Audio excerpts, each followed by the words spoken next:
तुझा क तुझा ख तुझा ग तुझा घ मारे पंचाचा घेतोय इडा तुला शिकवीत चांगलाच धडा तुझा उतरावी चौदा माज तेव्हा येशील कुंडळून लाज माझी चाटत येशील भुट्ट तेव्हा मी म्हणा काय आज इकडं कुठं हात पसरून मागशील भीक तेव्हा मी म्हणन आधी शुद्ध बोलायला शिक मग पुढं उठाच आम्ही घराला वाट चल चल बाई फुकट तुझा बळबळ करतोय किडा तुला शिकवेन चांगलाच धडा मग येशील कुंडाळून नाच माझी चाटत येशील बुट्ट तेव्हा मी म्हणन काय आज इकडं कुठं थांब तुला शिकवेन चांगलाच धडा तुला दाखवतेच बघ चोरा तू बघशील माझा तोरा how sweet lovely charming beauty I संबे धरत्यात मंजूचे पाय कुत्र्यावानी खोडीत गोंडा तरण्या पोरांचा दारात कोंडा हाय मंजू हाय दिली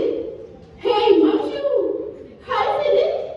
Manjubai केचो how do you do come go hand in garden I beg your pardon कुणी आणतील सिल्कची साडी कुणी देतील मोत्यांची कुडी कुणी घालतील फुलांचा सडा तुला शिकवीन चांगलाच धडा मग कुठून येईल राजकुमार सफेद घोड्यावर होऊन स्वार तगडत तगडत तगडत तगडत तगडत तगडत तगडत तगडत नजरेला जेव्हा नजर मिळत झटक्यात माझ्या पायात पडत मला राणी झालो तुझ्यावर फिदा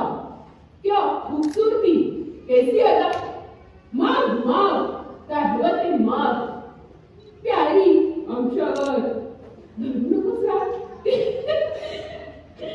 म्या मात्र गावठीच बोलली मनाची गाठ हळूच खोली गालावर चढाल राजाची लाली आणि नजर जाईल अंग खाली त्याला म्हणले हे काय असो मुखात होईल असं मुका पातळ सोन्याची धाप पिकविना धावून का देण्याची धाप हिऱ्याच्या कंठाला सुतणीचा तोडा आणि गटाराच्या पाण्याला सोन्याचा घाटा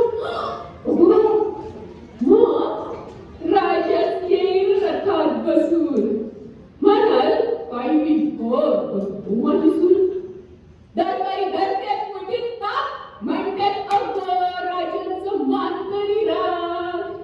तोरणा बांधानी रांगोळ्या काढा तोरणा बांधानी रांगोळ्या काढा त्या अशोकाला शिकून चांगलाच धडा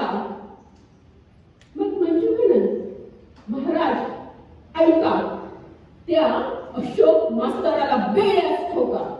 शिष्याचा बस त्याच्या कानात बता आणि लक्ष सुरीला गर्दन छाटा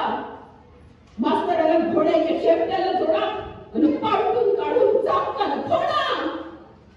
महाराज म्हणतात भले हुशार काढून द्या घोडेस्वार चमत्काराची शिपाई घालत्यात तुला म्हणशील म्हणजे सोडून तुला तुळशील पायानं लोळशील कसा रडत राहशील ढसा ढसा तुझा ए तुझा ओ तुझा न तुझं शाप तुझं भस्कन ना भाऊ आता गप तुझ्या कर्माची फळ भाऊ आता गप तुझ्या कर्माची फळ तुझ्या चुरू जिभेला काढून जटाळ महाराज म्हणतात त्याची गर्दन तोडा